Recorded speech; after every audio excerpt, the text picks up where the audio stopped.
ಎಲ್ಲರಿಗೂ ನಮಸ್ಕಾರ ಸ್ನೇಹಿತರೆ. ದ್ವಾದಶ ರಾಶಿಗಳಲ್ಲಿ ಕೊನೆಯ ರಾಶಿ ಅಂದರೆ 12ನೇ ರಾಶಿಯೇ ಮೀನರಾಶಿ.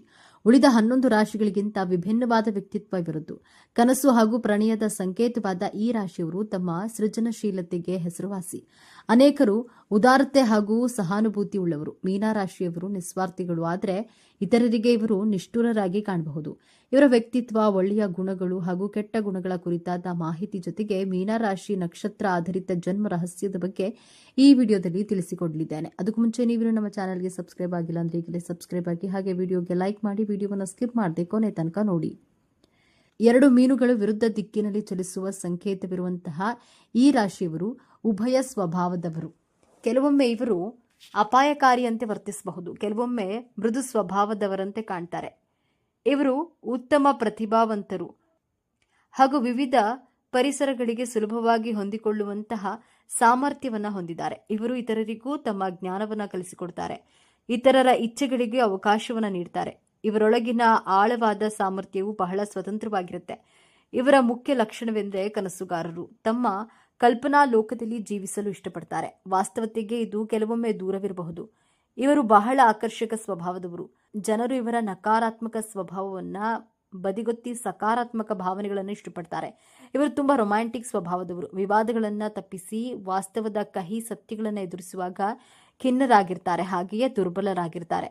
ಕಾಲಪುರುಷನ ಕುಂಡಲಿಯಲ್ಲಿ ಮೀನರಾಶಿ 12ನೇ ಹಾಗೂ ಕೊನೆಯ ರಾಶಿಯಾಗಿದೆ. ಈ ರಾಶಿಯ ಅಧಿಪತಿ ಗುರುಗ್ರಹ. ಈ ರಾಶಿಯಲ್ಲಿ ಪೂರ್ವ ಭಾದ್ರಪದ ನಕ್ಷತ್ರದ 4ನೇ ಪಾದ, ಉತ್ತರ ಭಾದ್ರಪದ ನಕ್ಷತ್ರದ 4 ಪಾದಗಳು, ರೇವತಿ ನಕ್ಷತ್ರದ 4 ಪಾದಗಳು ಕಾಣಬಹುದು. ತನ್ನ ಶತ್ರುಗಳ ಜೊತೆಯಲ್ಲಿಯೂ ಬಹಳ ಸೌಜನ್ಯದಿಂದ ವರ್ತಿಸುವಂತಹ ರಾಶಿಯವರು ಅಂದರೆ ಮೀನರಾಶಿಯವರು.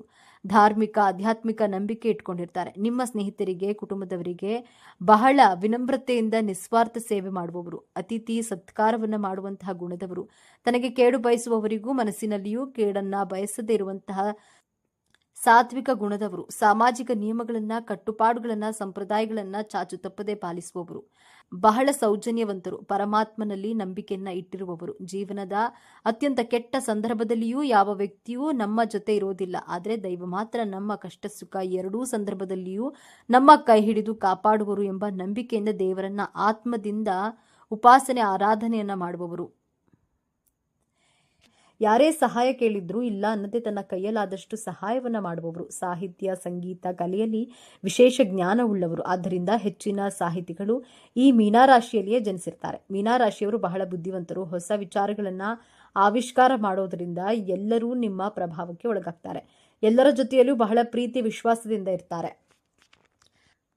ಮೀನರಾಶಿಯಲ್ಲಿಯೇ ಜನಿಸಲು ಕಾರಣವೇನು ಎಂದು ನೋಡೋದಾದ್ರೆ, ಜೀವನದಲ್ಲಿ ಪುಣ್ಯದ ಕೆಲಸಗಳನ್ನ ಮಾಡಲು, ದಾನ ಮಾಡಲು, ಸತ್ಕರ್ಮಗಳನ್ನ ಮಾಡುವಂತಹ ದೃಷ್ಟಿಯಿಂದ ನೀವು ಮೀನರಾಶಿಯಲ್ಲಿ ಜನಿಸಿರ್ತೀರಾ.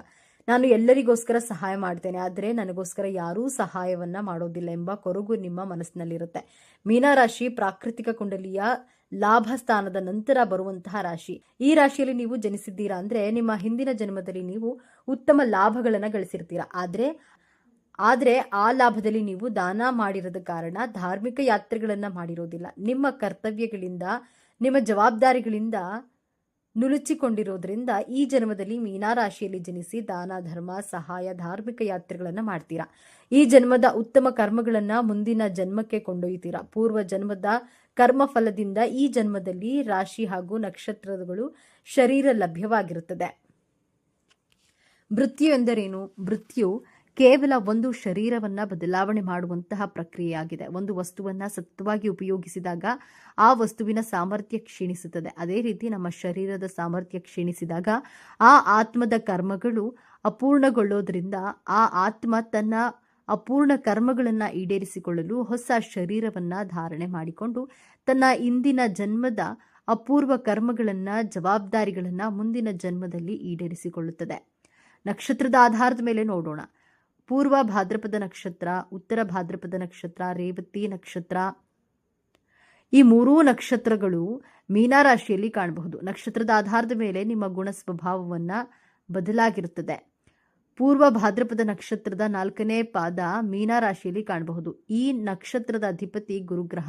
ಗುರು ಎಂದರೆ ಜ್ಞಾನ, ಶಿಕ್ಷಣ, ಆಧ್ಯಾತ್ಮಿಕ ಕಾರ್ಯಗಳನ್ನ ನೀವು ಹಿಂದಿನ ಜನ್ಮದಲ್ಲಿ ನಿಮ್ಮ ಜ್ಞಾನವನ್ನ ಹಂಚುವಂತಹ ಪ್ರಕ್ರಿಯೆಯಲ್ಲಿ ಅಪೂರ್ಣ ಸೇವೆಯನ್ನ ಮಾಡಿರೋದ್ರಿಂದ ಈ ಜನ್ಮದಲ್ಲಿ ಪೂರ್ವ ಭಾದ್ರಪದ ನಕ್ಷತ್ರದಲ್ಲಿ ಜನಿಸಿ ಶಿಕ್ಷಣಕ್ಕೆ ಸಂಬಂಧಿಸಿದಂತಹ ಬೋಧನೆಗಳನ್ನ, ಆಧ್ಯಾತ್ಮಿಕ ವಿಚಾರಗಳಿಗೆ ಸಂಬಂಧಿಸಿದಂತಹ ಜ್ಞಾನವನ್ನ ಹಂಚಲು ಈ ಜನ್ಮದಲ್ಲಿ ಹಾಗೂ ಈ ನಕ್ಷತ್ರದಲ್ಲಿ ಜನಿಸಿರ್ತೀರಾ. ಎರಡನೆಯದಾಗಿ ಮೀನರಾಶಿ ಉತ್ತರ ಭಾದ್ರಪದ ನಕ್ಷತ್ರದಲ್ಲಿ ಜನಿಸಿದವರು ಹಿಂದಿನ ಜನ್ಮದಲ್ಲಿ ಧಾರ್ಮಿಕ ಆಧ್ಯಾತ್ಮಿಕ ಕಾರ್ಯಗಳನ್ನು ಮಾಡಿರ್ತೀರಾ. ಆದರೆ ಅದರ ಸಂಪೂರ್ಣ ಲಾಭ ಸನ್ಮಾನ ಪಡೆಯುವಂತಹ ಸಮಯದಲ್ಲಿ ನಿಮ್ಮ ಮೃತ್ಯುವಾದಂತಹ ಕಾರಣ ಇಂದಿನ ಜನ್ಮದ ಪುಣ್ಯದ ಒಂದು ಫಲವಾಗಿ ಲಾಭವನ್ನು ಪಡೆಯಲು ಈ ನಕ್ಷತ್ರದಲ್ಲಿ ಜನಿಸಿರ್ತೀರಾ. ಆದ್ದರಿಂದ ಉತ್ತರ ಭಾದ್ರಪದ ನಕ್ಷತ್ರದಲ್ಲಿ ಜನಿಸಿದವರಿಗೆ ಎಲ್ಲಿ ಹೋದ್ರೂ ಗೌರವ ಸನ್ಮಾನಗಳು ಸಿಗುತ್ತದೆ. ಸ್ವಯಂ ಸಂತೋಷವಾಗಿರ್ತಾರೆ, ಪ್ರಸನ್ನ ಚಿತ್ತರಾಗಿರ್ತಾರೆ, ಬೇರೆಯವರನ್ನ ಸಂತೋಷವಾಗಿ ಇಟ್ಕೊಳ್ಳಲು ಪ್ರಯತ್ನ ಪಡ್ತಾರೆ. ನಿಮಗೆ 24 ವರ್ಷದ ನಂತರ ನಿಮ್ಮ ಜೀವನದಲ್ಲಿ ಯಶಸ್ಸು ಸಿಗುತ್ತಾ ಹೋಗುತ್ತದೆ. ನೀವು ವಿದೇಶಿ ಸಂಪ್ರದಾಯಗಳಿಂದ ಪ್ರಭಾವಿತರಾಗ್ತೀರಾ. ನಿಮಗೆ ಓದು ಬರಹ, ಬೇರೆಯವರಿಗೆ ಶಿಕ್ಷಣ ಹಂಚುವುದು ಅಂದರೆ ಬಹಳ ಪ್ರೀತಿ ಇರುತ್ತೆ, ಇಷ್ಟಪಡ್ತೀರಾ. ನಿಮಗಿಂತ ವಯಸ್ಸಿನಲ್ಲಿ ದೊಡ್ಡವರ ಜೊತೆ ಸ್ನೇಹವನ್ನು ಬೆಳೆಸ್ತೀರಾ. ನಿಮ್ಮ ಸೀನಿಯರ್ಸ್ ಜೊತೆ ಸ್ನೇಹವನ್ನ ಬೆಳೆಸ್ತೀರಾ. ಮೂರನೆಯ ಹಾಗೂ ಕೊನೆಯ ನಕ್ಷತ್ರ ರೇವತಿ ನಕ್ಷತ್ರ. ರೇವತಿ ನಕ್ಷತ್ರದವರು ಹೊಸ ಹೊಸ ವಿಚಾರಗಳನ್ನು ಕಲಿಯುವಲ್ಲಿ ಉತ್ಸಾಹಭರಿತರಾಗಿರ್ತಾರೆ. ತುಂಬಾ ಹಂಬಲ್ ಮತ್ತು ಡೌನ್ ಟು ಅರ್ತ್ ಆಗಿರ್ತಾರೆ. ಸ್ನೇಹಿತರಿಂದ ಬಹಳ ಲಾಭವಾಗುತ್ತದೆ. ನಿಮ್ಮ ಮುಂದಿನ ಜನ್ಮದಲ್ಲಿ ನಿಮ್ಮ ಕಾರ್ಯಗಳನ್ನು ಮಾಡುವಂತಹ ಸಂದರ್ಭದಲ್ಲಿ ಬಹಳ ಅಡೆತಡೆಗಳನ್ನು ಎದುರಿಸಿ ಆ ಕಾರ್ಯಗಳನ್ನು ಪೂರ್ಣಗೊಳಿಸದ ಕಾರಣದಿಂದಾಗಿ ಈ ಜನ್ಮದಲ್ಲಿ ರೇವತಿ ನಕ್ಷತ್ರದಲ್ಲಿ ಜನಿಸಿರ್ತೀರಾ. ನಕ್ಷತ್ರ ಯಾವುದೇ ಇರಲಿ, ನೀವು ಮೀನರಾಶಿಯಲ್ಲಿ ಜನಿಸಿದ್ದರೆ ಆಧ್ಯಾತ್ಮಿಕ ಸೇವೆ ಮಾಡಲು ದಾನ ಧರ್ಮ ಪ್ರೀತಿಯಿಂದ ವ್ಯವಹರಿಸುವುದು, ನಿಮ್ಮ ಎದುರುಗಡೆ ಇರುವಂತಹ ವ್ಯಕ್ತಿಗಳಿಗೆ ಎಷ್ಟೇ ನಿಷ್ಠುರವಾಗಿ ಎಷ್ಟೇ ಕಠೋರವಾಗಿ ಮಾತನಾಡಿದ್ರೂ ವರ್ತಿಸಿದ್ರೂ ನೀವು ಬಹಳ ತಾಳ್ಮೆಯಿಂದ ಸೌಜನ್ಯದಿಂದ ಗೌರವಿಸ್ತೀರಾ. ಇದು ನಿಮ್ಮ ಮೂಲಗುಣ. ನೀವು ಸಂತೋಷವಾಗಿರ್ತೀರಾ. ನಿಮ್ಮ ಸುತ್ತಮುತ್ತಲಿನವರನ್ನು ಸಂತೋಷವಾಗಿರಲು ಬೇಕಾಗಿರುವಂತಹ ವಾತಾವರಣವನ್ನು ನಿರ್ಮಿಸುವ ಕಾರಣದಿಂದ ನೀವು ಮೀನರಾಶಿಯಲ್ಲಿ ಜನಿಸಿರ್ತೀರಾ. ಮೀನರಾಶಿಯಲ್ಲಿ ಜನಿಸಿರುವ ಮಹಿಳೆಯರಿಗೆ ಕೋಮಲವಾದ ಮನಸ್ಸಿರುತ್ತೆ. ಯಾರ ಮನಸ್ಸಿಗೂ ನೋವಾಗುವಂತೆ ಮಾತನಾಡುವುದಿಲ್ಲ. ಸೂಕ್ಷ್ಮವಾದ ಗುಣ ಸ್ವಭಾವವಿರುತ್ತದೆ. ಸಮಾಜದಲ್ಲಿ ಗೌರವಾನ್ವಿತ ಸ್ಥಾನಮಾನ ದೊರೆಯುತ್ತದೆ. ಹಾಸ್ಯ ಪ್ರಜ್ಞೆ ವಿಶೇಷವಾಗಿರುತ್ತೆ. ಎಲ್ಲರನ್ನ ಪ್ರೀತಿ ವಿಶ್ವಾಸದಿಂದ ನೋಡಿಕೊಳ್ಳುವಂತಹ ಗುಣ ಇವರದ್ದು. ಸದಾಕಾಲ ಯಾವುದಾದ್ರೂ ಒಂದು ರೀತಿಯ ಕೆಲಸ ಕಾರ್ಯಗಳಲ್ಲಿ ನಿರತರಾಗಿರ್ತೀರಿ. ಎಲ್ಲಾ ರೀತಿಯ ಅನುಕೂಲಗಳನ್ನ ಇದ್ರೂ ಮನದಲ್ಲಿ ಚಿಂತೆಯೊಂದು ಇರುತ್ತೆ. ಶಾಂತಿ ಸ್ವಭಾವದವರಾದ್ರೂ ಕಟುವಾಗಿ ಮಾತನಾಡುವಿರಿ. ಈ ಜಾತಕದಲ್ಲಿ ಜನಿಸಿರುವಂತಹ ಪುರುಷರು ಜೀವನವನ್ನ ಪ್ರೀತಿಸ್ತಾರೆ. ಜೀವನದಲ್ಲಿ ಏನಾದರೂ ಒಂದು ಸಾಧನೆ ಮಾಡಬೇಕೆಂಬ ಅಭಿಲಾಷೆಯನ್ನ ಇವರಿಗಿರುತ್ತೆ. ಸೂಕ್ಷ್ಮವಾದ ಮನಸ್ಸಿನ ಕಾರಣ ಸಣ್ಣ ಪುಟ್ಟ ವಿವಾದವನ್ನು ಎದುರಿಸಿ ಆಧ್ಯಾತ್ಮಿಕ ಭಾವನೆ ವಿಶೇಷವಾಗಿರುತ್ತೆ. ಸಂಗೀತ, ನಾಟ್ಯದಂತಹ ಸಾಂಪ್ರದಾಯಿಕ ಕಲೆಗಳಲ್ಲಿ ಹೆಚ್ಚು ಆಸಕ್ತಿ ತೋರುವಿರಿ. ಕುಟುಂಬದ ಒಳಿತಿಗಾಗಿ ಯಾವುದೇ ತ್ಯಾಗವನ್ನ ಮಾಡುವಲ್ಲಿ ನೀವು ಮೊದಲಿರ್ತೀರಿ. ಕೋಪ ಬೇಗನೆ ಬಂದರೂ ಬಹುಕಾಲ ಉಳಿಯೋದು. ಹೆಚ್ಚಿನ ನಿರೀಕ್ಷೆ ಇದ್ದರೂ ಸುಮ್ಮನಾಗುವಿರಿ. ಸಾಮಾನ್ಯವಾಗಿ ಈ ರಾಶಿಯಲ್ಲಿ ಜನಿಸಿದವರಿಗೆ ದೃಢವಾದ ಮನಸ್ಸಿರೋದಿಲ್ಲ. ಆದ್ದರಿಂದ ಎಲ್ಲಾ ಕೆಲಸ ಕಾರ್ಯಗಳಲ್ಲೂ ನಿಧಾನಗತಿಯಲ್ಲಿ ಸಾಗುತ್ತದೆ. ಆದರೆ ಶುದ್ಧವಾದ ಮನಸ್ಸಿರುತ್ತೆ. ಯಾವುದೇ ಕೆಲಸ ಕಾರ್ಯಗಳು ನಿಮಗೆ ಅಸಾಧ್ಯವೆನಿಸೋದಿಲ್ಲ. ಉನ್ನತ ಮಟ್ಟದ ಜೀವನವನ್ನು ನಡೆಸಲು ಬಯಸುವಿರಿ. ವಿಲಾಸಿ ಜೀವನವನ್ನ ನಡೆಸಲು ಇಷ್ಟಪಡುವಿರಿ. ಇವರ ದಾಂಪತ್ಯ ಜೀವನವು ಸುಖ ಸಂತೋಷದಿಂದ ಕೂಡಿರುತ್ತೆ. ಈ ವಿಚಾರಗಳು ನಿಮಗೆ ಇಷ್ಟ ಆಗಿದೆ ಅಂತ ನಾನು ಭಾವಿಸ್ತಾ ಇದ್ದೇನೆ.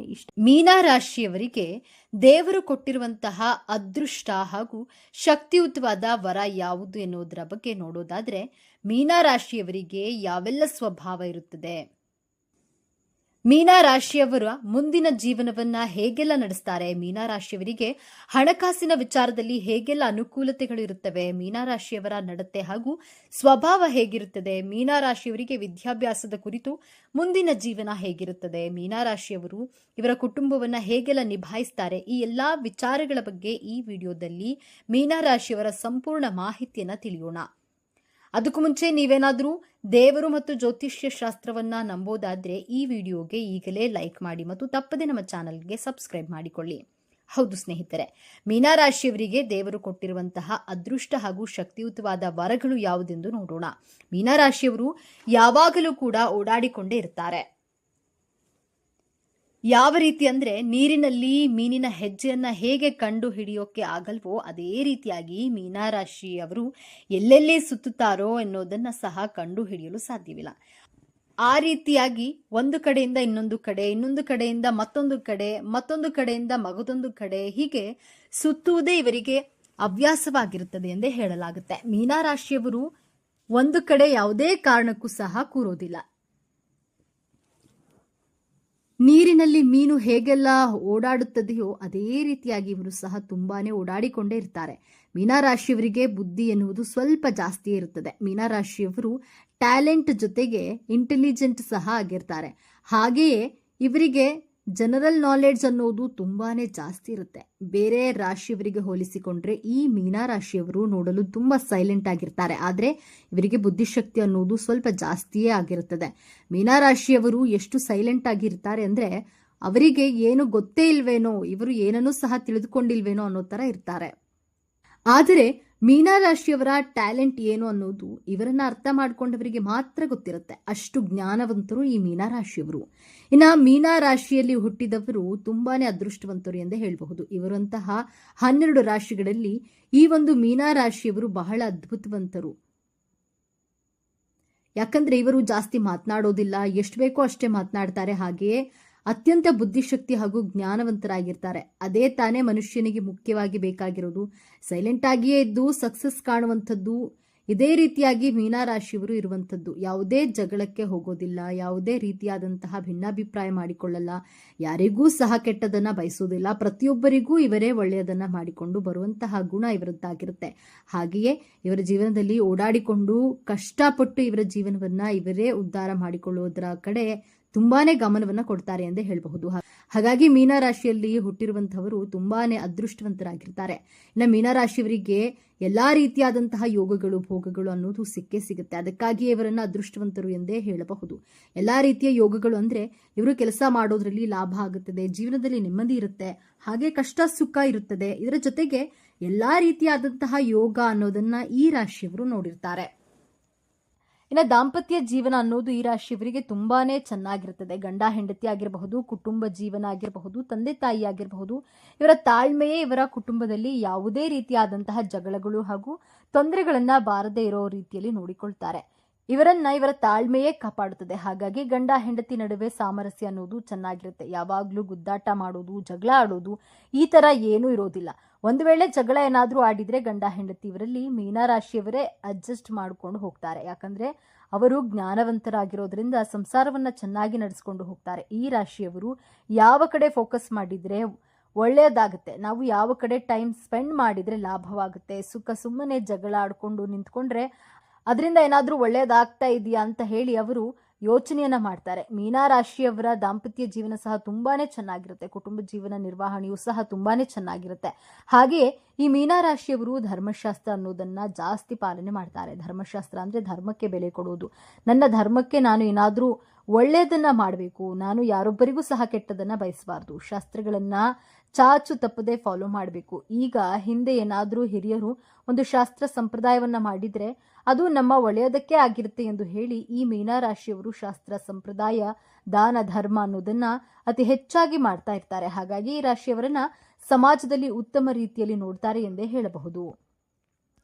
ಇನ್ನ ಈ ಮೀನರಾಶಿಯವರು ದಾನ ಧರ್ಮ ಮಾಡೋದ್ರಲ್ಲಿ ಎತ್ತಿದ ಕೈ ಇವರದ್ದು ಎಂದೇ ಹೇಳಬಹುದು. ದಾನ ಧರ್ಮವೆಂದ್ರೆ ಯಾರಾದರೂ ಸ್ವಲ್ಪ ಕಷ್ಟದಲ್ಲಿದ್ದಾರೆ ಎಂದು ಗೊತ್ತಾದ್ರೆ ಸಾಕು ಮೀನರಾಶಿಯವರು ಕರೆಗೆ ಹೋಗ್ತಾರೆ. ಆ ರೀತಿಯಾದ ಮನೋಭಾವ ಉಳ್ಳವರಾದಂತಹ ವ್ಯಕ್ತಿಗಳಾಗಿದ್ದಾರೆ ಈ ಮೀನರಾಶಿಯವರು.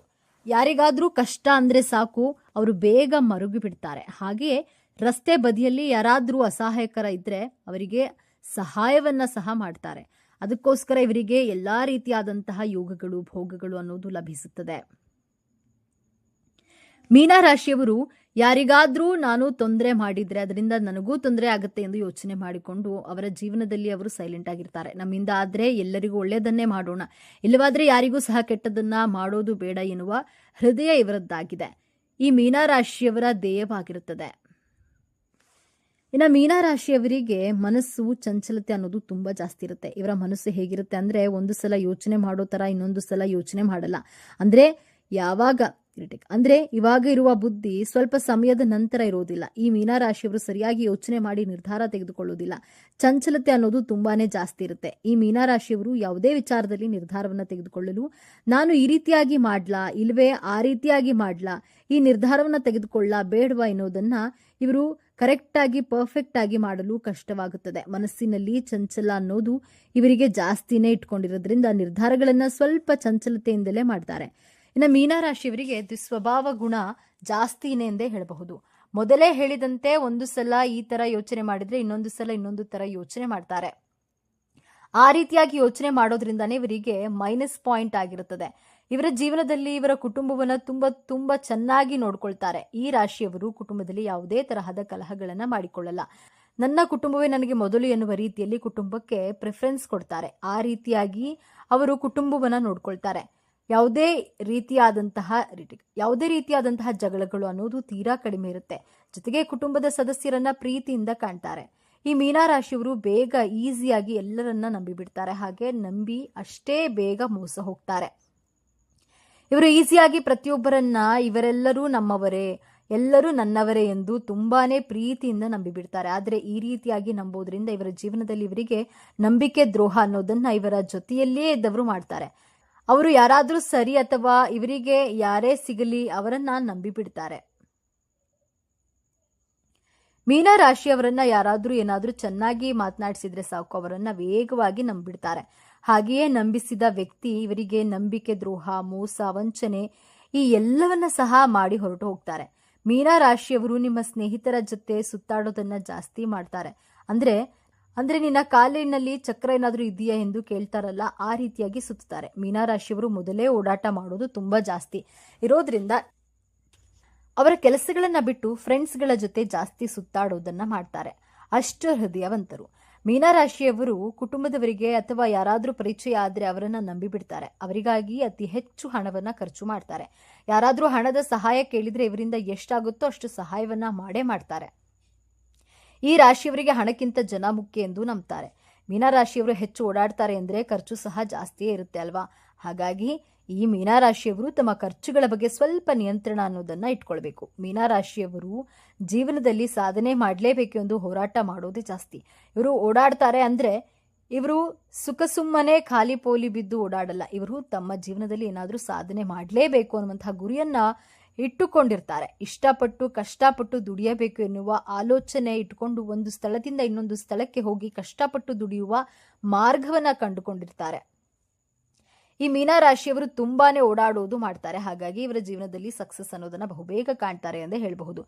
ಒಟ್ಟಿನಲ್ಲಿ ಮೀನರಾಶಿಯವರು ತುಂಬಾನೇ ಓಡಾಡ್ತಾರೆ, ಕಷ್ಟಪಟ್ಟು ದುಡಿತಾರೆ. ದುಡಿದ ಹಣವನ್ನ ಸ್ವಲ್ಪ ಸಹಾಯ ಮಾಡ್ತಾರೆ. ಉಳಿದ ಹಣವನ್ನ ಕುಟುಂಬಕ್ಕಾಗಿ ಮೀಸಲಿಡ್ತಾರೆ. ಎಲ್ಲಾ ರೀತಿಯ ಆನಂದವನ್ನ ಅನುಭವಿಸ್ತಾರೆ.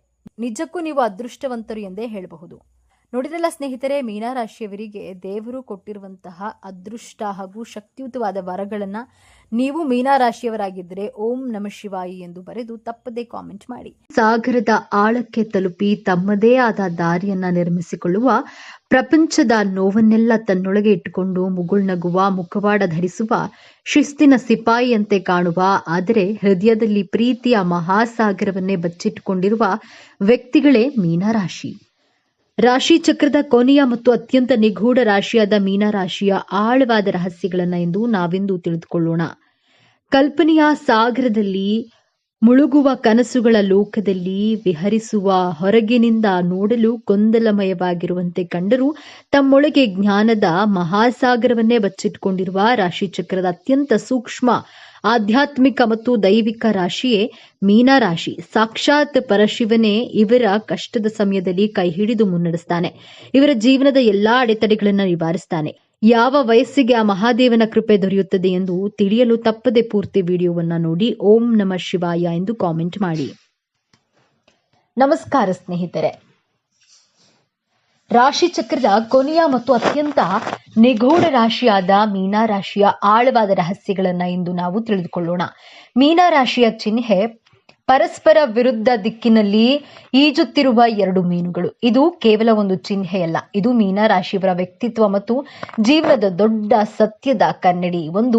ಒಂದು ಮೀನು ಬೌದ್ಧಿಕ ಜಗತ್ತು, ಜವಾಬ್ದಾರಿಗಳು ಮತ್ತು ವಾಸ್ತವದ ಕಡೆಗೆ ಈಜಿದ್ರೆ, ಮತ್ತೊಂದು ಮೀನು ಆಧ್ಯಾತ್ಮಿಕತೆ, ಕನಸುಗಳು ಮತ್ತು ಕಲ್ಪನೆಯ ಆಳವಾದ ಸಾಗರದತ್ತ ಈಜುತ್ತದೆ. ಇದೇ ಕಾರಣದಿಂದ ಮೀನ ರಾಶಿಯವರು ಸದಾ ತಮ್ಮ ಮನಸ್ಸಿನಲ್ಲಿ ಒಂದು ನಿರಂತರ ಸಂಘರ್ಷವನ್ನ ಅನುಭವಿಸ್ತಾರೆ.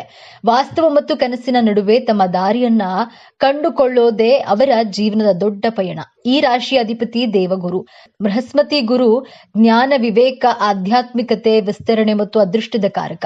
ಹಾಗಾಗಿಯೇ ಮೀನ ರಾಶಿಯವರಿಗೆ ಹುಟ್ಟಿನಿಂದಲೇ ಅಪಾರವಾದ ಶಕ್ತಿ, ಇತರರ ಭಾವನೆಗಳನ್ನು ಅರ್ಥ ಮಾಡಿಕೊಳ್ಳುವ ಅದ್ಭುತ ಸಾಮರ್ಥ್ಯ ಮತ್ತು ಎಲ್ಲರ ಬಗ್ಗೆ ಸಹಾನುಭೂತಿ ರಕ್ತದಲ್ಲಿಯೇ ಬಂದಿರುತ್ತದೆ. ಮೇಲ್ನೋಟಕ್ಕೆ ಇವರು ಬಹಳ ಗೊಂದಲವಿರುವವರು, ನಿರ್ಧಾರ ತೆಗೆದುಕೊಳ್ಳಲು ಹಿಂಜರಿಯುವವರು ಮತ್ತು ಈ ಪ್ರಪಂಚಕ್ಕೆ ಸರಿಹೊಂದುವುದಿಲ್ಲ ಎನ್ನುವಂತೆ ಕಾಣಿಸಬಹುದು. ಇದಕ್ಕೆ ಕಾರಣ ಇವರ ಮನಸ್ಸು ಸಾಮಾನ್ಯ ವಿಷಯಗಳಿಗಿಂತ ಹೆಚ್ಚಾಗಿ ಆಳವಾದ ಮತ್ತು ಸಾತ್ವಿಕ ಚಿಂತನೆಗಳಲ್ಲಿ ಮುಳುಗಿರುತ್ತದೆ. ಜನರ ಮುಖವಾಡಗಳ ಹಿಂದಿನ ನಿಜವಾದ ಮುಖವನ್ನ ಮತ್ತು ಜಗತ್ತಿನ ರಹಸ್ಯಗಳನ್ನ ಗ್ರಹಿಸುವ ಶಕ್ತಿ ಇವರಲ್ಲಿದೆ. ಸಾಮಾನ್ಯವಾಗಿ ಎಲ್ಲರೂ ಅಂದುಕೊಳ್ಳೋದು ಮೀನರಾಶಿಯವರು ದುರ್ಬಲರು, ಭಾವನಾತ್ಮಕವಾಗಿ ಅಸ್ಥಿರರು ಮತ್ತು ಯಾವಾಗ್ಲೂ ತಮ್ಮದೇ ಆದ ಕನಸಿನ ಲೋಕದಲ್ಲಿ ಇರ್ತಾರೆ ಎಂದು. ಆದ್ರೆ ಇಲ್ಲಿದೆ ನೋಡಿ ಮೊದಲ ತಿರುವು. ಮೀನರಾಶಿಯವರ ದೊಡ್ಡ ಶಕ್ತಿಯೇ ಅವರ ಮೃದುವಾದ ಮತ್ತು ಕರುಣಾಮಯಿ ಹೃದಯ. ಹೌದು, ಇವರದು ತ್ಯಾಗದ ಪ್ರೀತಿ. ಇವರು ತಮ್ಮ ಪ್ರೀತಿ ಪಾತ್ರರಿಗೆ, ಸ್ನೇಹಿತರಿಗಾಗಿ ಮತ್ತು ಕೆಲವೊಮ್ಮೆ ಅಪರಿಚಿತರಿಗಾಗಿಯೂ ತಮ್ಮ ಸರ್ವಸ್ವವನ್ನ ತ್ಯಾಗ ಮಾಡಲು ಸಿದ್ಧರಿರ್ತಾರೆ. ಅವರ ಸಹಾನುಭೂತಿಗೆ ಇನ್ನೊಬ್ಬರ ನೋವನ್ನ ಕಂಡು ಮರುಗುವ ಮೊದಲ ವ್ಯಕ್ತಿ ಇವರೇ. ಇವರದ್ದು ಚೌಕಾಸಿ ಇಲ್ಲದ, ನಿರೀಕ್ಷೆಗಳಿಲ್ಲದ ಶುದ್ಧ ಪ್ರೀತಿ. ಜಗತ್ತಿನ ಎಲ್ಲಾ ನಕಾರಾತ್ಮಕತೆಗಳನ್ನ ಹೀರಿಕೊಂಡು ಪ್ರತಿಯಾಗಿ ಪ್ರೀತಿಯನ್ನ ನೀಡುವ ಸ್ಪಂಜಿನಂತೆ ಇವರು. ಆದ್ರೆ ಇದೇ ಗುಣ ಕೆಲವೊಮ್ಮೆ ಅವರಿಗೆ ಮುಳುವಾಗುತ್ತೆ. ಸ್ನೇಹದಲ್ಲಿ ಇವರು ಅತ್ಯಂತ ನಂಬಿಕಸ್ಥರು ಮತ್ತು ಬೆಂಬಲವಾಗಿ ನಿಲ್ಲುವರು. ನಿಮ್ಮ ಕಷ್ಟದ ಸಮಯದಲ್ಲಿ ನಿಮ್ಮ ಕಣ್ಣೀರನ್ನ ಒರೆಸಲು ಇವರು ಸದಾ ಸಿದ್ಧರಿರ್ತಾರೆ. ಪ್ರೀತಿಯ ವಿಚಾರದಲ್ಲಿ ಇವರು ಸಂಪೂರ್ಣ ಹೃದಯವಂತರು. ಇವರು ತಮ್ಮ ಸಂಗಾತಿಯಲ್ಲಿ ಕೇವಲ ಪ್ರೀತಿಯನ್ನಲ್ಲ, ಒಬ್ಬ ಆತ್ಮ ಸಂಗಾತಿಯನ್ನ ಹುಡುಕ್ತಾರೆ. ಪ್ರೀತಿಯಲ್ಲಿ ಸಂಪೂರ್ಣವಾಗಿ ಕರಗಿ ಹೋಗುವ ಸ್ವಭಾವ ಇವರದ್ದು. ವೃತ್ತಿ ಜೀವನಕ್ಕೆ ಬಂದ್ರೆ ಮೀನ ರಾಶಿಯವರು ಹುಟ್ಟು ಕಲಾವಿದರು ಮತ್ತು ಪರಿಕಲ್ಪಕರು. ಇವರಿಗೆ ಸಂಗೀತ, ನೃತ್ಯ, ಚಿತ್ರಕಲೆ, ಬರವಣಿಗೆಯಂತಹ ಸೃಜನಾತ್ಮಕ ಕ್ಷೇತ್ರಗಳು ಹೆಚ್ಚು ಸೂಕ್ತ. ಇದರ ಜೊತೆಗೆ ವೈದ್ಯಕೀಯ, ನರ್ಸಿಂಗ್, ಸಮಾಲೋಚನೆ, ಮನೋವಿಜ್ಞಾನ, ಆಧ್ಯಾತ್ಮಿಕ ಗುರುಗಳಾಗುವಂತಹ ಕ್ಷೇತ್ರಗಳಲ್ಲಿ ಇವರು ಅದ್ಭುತವಾಗಿ ಯಶಸ್ವಿ ಆಗ್ತಾರೆ. ಇವರು ತಮ್ಮ ಶಕ್ತಿಯನ್ನ ಬಳಸಿ ಇತರರ ಸಮಸ್ಯೆಗಳನ್ನ ಪರಿಹರಿಸುವಲ್ಲಿ ಇವರು ನಿಪುಣರು. ಹಣಕಾಸಿನ ವಿಚಾರದಲ್ಲಿ ಇವರು ಸ್ವಲ್ಪ ಅಜಾಗರೂಕರು. ಇವರಿಗೆ ಹಣಕ್ಕಿಂತ ಹೆಚ್ಚಾಗಿ ಭಾವನೆಗಳು ಮತ್ತು ಸಂಬಂಧಗಳು ಮುಖ್ಯ. ಹಾಗಾಗಿ ಹಣದ ನಿರ್ವಹಣೆಯಲ್ಲಿ ಇವರು ಕಷ್ಟಪಡಬಹುದು. ಇವರು ಹಣವನ್ನ ಗಳಿಸೋದಕ್ಕಿಂತ ಹೆಚ್ಚಾಗಿ ದಾನ ಧರ್ಮಗಳಿಗೆ ಖರ್ಚು ಮಾಡಲು ಇಷ್ಟಪಡ್ತಾರೆ. ಆದ್ರೆ ಗುರುಬಲದ ಕೃಪೆಯಿಂದಾಗಿ ಇವರಿಗೆ ಬೇಕಾದ ಹಣಕಾಸಿನ ಸಹಾಯ ಅನಿರೀಕ್ಷಿತ ಮೂಲಗಳಿಂದ ಒದಗಿ ಬರುತ್ತದೆ. ವಿಶೇಷವಾಗಿ ಇವರಿಗೆ 33 ರಿಂದ 36 ವರ್ಷ ವಯಸ್ಸಿನಲ್ಲಿ ಜೀವನದಲ್ಲಿ ಸ್ಥಿರತೆ ಮತ್ತು ಆರ್ಥಿಕ ಸುಧಾರಣೆ ಕಂಡು ಬರುತ್ತೆ. ವಿಶೇಷವಾಗಿ ಪರಶಿವನ ಕೃಪೆಗೆ ಪಾತ್ರರಾಗಲು ಒಂದು ಪ್ರಮುಖ ಪರಿಹಾರವನ್ನ ಈ ವಿಡಿಯೋದಲ್ಲಿ ತಿಳಿಸ್ತೇನೆ. ತಪ್ಪದೆ ಪರಿಹಾರವನ್ನ ಮಾಡಿ ನಿಮ್ಮೆಲ್ಲಾ ಕಷ್ಟಗಳು ದೂರ ಮಾಡಿಕೊಳ್ಳಿ. ಪ್ರೀತಿಯ ವಿಚಾರದಲ್ಲಿ ಮೀನರಾಶಿಯವರದ್ದು ಆತ್ಮಗಳ ಮಿಲನ. ಇವರು ಪ್ರೀತಿಯನ್ನ ಒಂದು ದೈವಿಕ ಅನುಭವವೆಂದು ಭಾವಿಸ್ತಾರೆ. ಆದ್ರೆ ಇಲ್ಲಿದೆ ನೋಡಿ ಎರಡನೇ ತಿರುವು. ಇವರ ಅತಿಯಾದ ಆದರ್ಶವಾದ ಮತ್ತು ವಾಸ್ತವವನ್ನ ನಿರ್ಲಕ್ಷಿಸುವ ಸ್ವಭಾವವೇ ಇವರ ಸಂಬಂಧಗಳಲ್ಲಿ ಬಿರುಕು ತರಬಹುದು. ಇವರು ತಮ್ಮ ಸಂಗಾತಿಯನ್ನ ತಪ್ಪಾಗಿ ಅರ್ಥೈಸಿಕೊಳ್ಳಬಹುದು ಅಥವಾ ಅವರಿಂದ ಅಸಾಧ್ಯವಾದದ್ದನ್ನ ನಿರೀಕ್ಷಿಸಬಹುದು. ಯಾರಾದ್ರೂ ಇವರ ನಂಬಿಕೆಗೆ ದ್ರೋಹ ಬಗೆದ್ರೆ ಇವರು ಸಂಪೂರ್ಣವಾಗಿ ಕುಸಿದು ಹೋಗ್ತಾರೆ. ನೋವಿನಿಂದ ಹೊರಬರಲು ಇವರಿಗೆ ಬಹಳ ಸಮಯ ಬೇಕು. ಇವರು ವಾಸ್ತವವನ್ನ ಒಪ್ಪಿಕೊಂಡು ಜನರನ್ನ ಅವರು ಇದ್ದ ಹಾಗೆ ಸ್ವೀಕರಿಸಲು ಕಲಿತ್ರೆ ಇವರ ಪ್ರೇಮ ಜೀವನ ಸುಂದರವಾಗಿರುತ್ತೆ. ಮೀನರಾಶಿಯವರಿಗೆ ದೌರ್ಬಲ್ಯಗಳೇ ಇರೋದಿಲ್ವೇ ಎಂದು ನೋಡೋದಾದ್ರೆ ಖಂಡಿತ ಇವೆ. ವಾಸ್ತವವಾಗಿ ಇವರ ದೊಡ್ಡ ಶಕ್ತಿಯೇ ಕೆಲವೊಮ್ಮೆ ಇವರ ದೊಡ್ಡ ದೌರ್ಬಲ್ಯವಾಗುತ್ತೆ. ವಾಸ್ತವದಿಂದ ಪಾಲಾಯನ ಮಾಡುವುದು, ಕಠಿಣ ಪರಿಸ್ಥಿತಿಯನ್ನ ಎದುರಿಸುವ ಬದಲು ತಮ್ಮದೇ ಆದ ಕಲ್ಪನಾ ಲೋಕದಲ್ಲಿ ಮುಳುಗಿಬಿಡ್ತಾರೆ. ಅತಿಯಾದ ಸೂಕ್ಷ್ಮತೆ, ಸಣ್ಣ ವಿಚಾರಗಳಿಗೂ ಬಹಳ ಬೇಗ ನೋವು ಮಾಡಿಕೊಳ್ತಾರೆ ಮತ್ತು ಇತರರ ನಕಾರಾತ್ಮಕ ಶಕ್ತಿಯನ್ನ ಸುಲಭವಾಗಿ ಹೀರಿಕೊಳ್ತಾರೆ. ನಿರ್ಧಾರ ತೆಗೆದುಕೊಳ್ಳಲು ಕಷ್ಟಪಡ್ತಾರೆ. ಯಾವಾಗ್ಲೂ ಗೊಂದಲದಲ್ಲಿರೋದ್ರಿಂದ ಸರಿಯಾದ ಸಮಯದಲ್ಲಿ ಸರಿಯಾದ ನಿರ್ಧಾರ ತೆಗೆದುಕೊಳ್ಳಲು ವಿಫಲರಾಗಬಹುದು. ಸುಲಭವಾಗಿ ಮೋಸ ಹೋಗ್ತಾರೆ. ಎಲ್ಲರನ್ನ ತಮ್ಮಂತೆಯೇ ಒಳ್ಳೆಯವರೆಂದು ನಂಬಿ ಸುಲಭವಾಗಿ ಮೋಸ ಹೋಗುವ ಸಾಧ್ಯತೆ ಇರುತ್ತದೆ. ಮೀನರಾಶಿಯವರದ್ದು ಬಹಳ ಸೂಕ್ಷ್ಮವಾದ ಆರೋಗ್ಯ. ಇವರು ಮುಖ್ಯವಾಗಿ ಪಾದಗಳಿಗೆ ಸಂಬಂಧಪಟ್ಟ ಮತ್ತು ರೋಗ ನಿರೋಧಕ ಶಕ್ತಿಗೆ ಸಂಬಂಧಿಸಿದ ಸಮಸ್ಯೆಗಳಿಂದ ಬಳಲಬಹುದು. ಇತರರ ಒತ್ತಡ ಮತ್ತು ನಕಾರಾತ್ಮಕತೆಯನ್ನ ಹೀರಿಕೊಳ್ಳುವುದರಿಂದ ಇವರಿಗೆ ಮಾನಸಿಕ ಆತಂಕ, ಖಿನ್ನತೆ ಮತ್ತು ನಿದ್ರಾಹೀನತೆ ಅಂತಹ ಸಮಸ್ಯೆಗಳು ಸಾಮಾನ್ಯ. ಬನ್ನಿ ಈಗ ಮೀನರಾಶಿಯವರ ಜೀವನದ ಅಂತಿಮ ಮತ್ತು ಅತ್ಯಂತ ದೊಡ್ಡ ತಿರುವಿನ ಬಗ್ಗೆ ಮಾತನಾಡೋಣ. ಗುರುವಿನ ಆಳ್ವಿಕೆಯಲ್ಲಿರುವ ಇವರ ಜೀವನದ ಅಂತಿಮ ಗುರಿ ಮೋಕ್ಷ ಅಥವಾ ಬಿಡುಗಡೆ. ಆದ್ರೆ ಈ ಬಿಡುಗಡೆ ಕೇವಲ ಆಧ್ಯಾತ್ಮಿಕವಲ್ಲ, ಅದು ಭಾವನಾತ್ಮಕ ಬಿಡುಗಡೆ ಕೂಡ ಹೌದು. ಇವರ ಜೀವನದ ದೊಡ್ಡ ಸವಾಲೇ ತಮ್ಮ ಭಾವನೆಗಳ ಮೇಲೆ ನಿಯಂತ್ರಣ ಸಾಧಿಸೋದು ಮತ್ತು ವಾಸ್ತವ ಜಗತ್ತಿನಲ್ಲಿ ಸಮತೋಲನವನ್ನ ಕಂಡುಕೊಳ್ಳುವುದು. ಯಾವಾಗಲೂ ಇವರು ಇತರರ ನೋವಿಗಾಗಿ ತಮ್ಮನ್ನ ತಾವು ಶಿಕ್ಷಿಸಿಕೊಳ್ಳೋದನ್ನ ನಿಲ್ಲಿಸುತ್ತಾರೋ ಯಾವಾಗ ತಮ್ಮ ಭಾವನಾತ್ಮಕ ಗಡಿಗಳನ್ನ ಹಾಕಿಕೊಳ್ಳಲು ಕಲಿಯುತ್ತಾರೋ ಆಗ್ಲೇ ಇವರ ನಿಜವಾದ ಶಕ್ತಿ ಜಾಗೃತವಾಗುತ್ತೆ. ತಮ್ಮ ಆತ್ಮವಿಶ್ವಾಸವನ್ನ ಕೇವಲ ಕನಸು ಕಾಣಲು ಬಳಸದೆ ವಾಸ್ತವದಲ್ಲಿ ದಾರಿದೀಪವಾಗಿ ಬಳಸಲು ಕಲಿತಾಗ ಇವರು ಜಗತ್ತನ್ನೇ ಗೆಲ್ಲುವ ಸಾಮರ್ಥ್ಯವನ್ನ ಪಡೆಯುತ್ತಾರೆ. ತಮ್ಮೊಳಗಿನ ಆಧ್ಯಾತ್ಮಿಕ ಶಕ್ತಿಯನ್ನ ಜಾಗೃತಗೊಳಿಸಿ ಬೌದ್ಧಿಕ ಮತ್ತು ಆಧ್ಯಾತ್ಮಿಕ ಪ್ರಪಂಚದ ನಡುವೆ ಸೇತುವೆಯಾಗುವುದೇ ಇವರ ಜೀವನದ ಅಂತಿಮ ಗುರಿ. ಮೀನರಾಶಿಯವರು ತಮ್ಮ ಜೀವನವನ್ನ ಇನ್ನಷ್ಟು ಉತ್ತಮಪಡಿಸಿಕೊಳ್ಳಲು ಕೆಲವು ಸಲಹೆಗಳು ಹೀಗಿವೆ. ಗಡಿಗಳನ್ನ ಹಾಕಿಕೊಳ್ಳಿ. ಎಲ್ಲರಿಗೂ ಸಹಾಯ ಮಾಡೋದು ಒಳ್ಳೆಯದು, ಆದ್ರೆ ನಿಮ್ಮ ಶಕ್ತಿಯನ್ನ ಮೀರಿ ಸಹಾಯ ಮಾಡಲು ಹೋಗಬೇಡಿ. ಇಲ್ಲ ಎಂದು ಹೇಳಲು ಕಲೀರಿ. ಧ್ಯಾನವನ್ನ ರೂಢಿಸಿಕೊಳ್ಳಿ. ಪ್ರತಿದಿನ ಧ್ಯಾನ ಮಾಡೋದ್ರಿಂದ ನಿಮ್ಮ ಮನಸ್ಸು ಶಾಂತವಾಗುತ್ತೆ ಮತ್ತು ನಿಮ್ಮ ಶಕ್ತಿ ಹೆಚ್ಚುತ್ತದೆ. ವಾಸ್ತವಕ್ಕೆ ಹತ್ತಿರವಿರಿ. ಕನಸು ಕಾಣೋದು ತಪ್ಪಲ್ಲ, ಆದ್ರೆ ವಾಸ್ತವದ ಜವಾಬ್ದಾರಿಗಳಿಂದ ದೂರ ಓಡಬೇಡಿ. ನಕಾರಾತ್ಮಕ ಜನರಿಂದ ದೂರವಿರಿ. ನೀವು ಸುಲಭವಾಗಿ ಇತರರ ಪ್ರಭಾವಕ್ಕೆ ಒಳಗಾಗೋದ್ರಿಂದ ಸಕಾರಾತ್ಮಕ ಜನರೊಂದಿಗೆ ಸಮಯ ಕಳೆಯಿರಿ. ವಿಶೇಷವಾಗಿ ಮೀನರಾಶಿಯವರಿಗೆ ಸಾಕ್ಷಾತ್ ಪರಶಿವನ ಕೃಪೆಯನ್ನ ಪಡೆಯಲು ಒಂದು ಸರಳ ಪರಿಹಾರವಿದು. ಪ್ರತಿ ಸೋಮವಾರ ಅಥವಾ ಗುರುವಾರ ಹತ್ತಿರದ ಶಿವನ ದೇವಾಲಯಕ್ಕೆ ಹೋಗಿ ಶಿವಲಿಂಗಕ್ಕೆ ನೀರಿನಿಂದ ಅಥವಾ ಹಾಲಿನಿಂದ ಅಭಿಷೇಕವನ್ನ ಮಾಡಿ ಬಿಲ್ವೆ ಪತ್ರೆ ಮತ್ತು ಬಿಳಿ ಹೂವನ್ನ ಅರ್ಪಿಸಿ ಓಂ ನಮಃ ಶಿವಾಯ ಮಂತ್ರವನ್ನ 108 ಬಾರಿ ಜಪಿಸಿ. ಇದರಿಂದ ನಿಮ್ಮ ಮನಸ್ಸಿನ ಗೊಂದಲಗಳು ದೂರವಾಗಿ ಜೀವನದಲ್ಲಿ ಸ್ಪಷ್ಟತೆ ಮತ್ತು ದೈವಿಕ ರಕ್ಷಣೆ ದೊರೆಯುತ್ತದೆ. ಹಾಗಾದ್ರೆ ಮೀನರಾಶಿ ಅಂದ್ರೆ ಕೇವಲ ಕನಸು, ಗೊಂದಲ ಮತ್ತು ದೌರ್ಬಲ್ಯವಲ್ಲ. ಅವರೊಳಗೆ ಜಗತ್ತನ್ನೇ ಪ್ರೀತಿಸುವ ವಿಶಾಲವಾದ ಹೃದಯವಿದೆ. ಇತರರ ನೋವನ್ನ ಗುಣಪಡಿಸುವ ದೈವಿಕ ಶಕ್ತಿ ಇದೆ ಮತ್ತು ಎಲ್ಲದಕ್ಕಿಂತ ಹೆಚ್ಚಾಗಿ ಆಧ್ಯಾತ್ಮಿಕತೆಯ ಅತ್ಯುನ್ನತ ಮಟ್ಟವನ್ನ ತಲುಪುವ ಸಾಮರ್ಥ್ಯವಿದೆ. ಮೇಲ್ನೋಟಕ್ಕೆ ದಾರಿ ತಪ್ಪಿದವರಂತೆ ಕಂಡರೂ ಅವರು ಬ್ರಹ್ಮಾಂಡದ ಜೊತೆ ಸಂಭಾಷಣೆ ನಡೆಸಬಲ್ಲ ಯೋಗಿಗಳು. ಮುಂದಿನ ಬಾರಿ ನೀವು ಯಾವುದೇ ಮೀನರಾಶಿಯವರನ್ನ ಭೇಟಿಯಾದಾಗ ಅವರ ಶಾಂತ ಸ್ವಭಾವದ ಹಿಂದಿರುವ ಆಳವಾದ ಮತ್ತು ಜ್ಞಾನವುಳ್ಳ ಆತ್ಮವನ್ನ ಅರ್ಥ ಮಾಡಿಕೊಳ್ಳಲು ಪ್ರಯತ್ನಿಸಿ. ಇದೇ ತರಹದ ಜ್ಯೋತಿಷ್ಯಕ್ಕೆ ಸಂಬಂಧಪಟ್ಟಂತಹ ವಿಡಿಯೋ ನೋಡಲು ನಮ್ಮ ಚಾನೆಲ್ಗೆ ಸಬ್ಸ್ಕ್ರೈಬ್ ಆಗಿ, ವಿಡಿಯೋ ಲೈಕ್ ಮಾಡಿ, ಶೇರ್ ಮಾಡಿ. ಧನ್ಯವಾದಗಳು.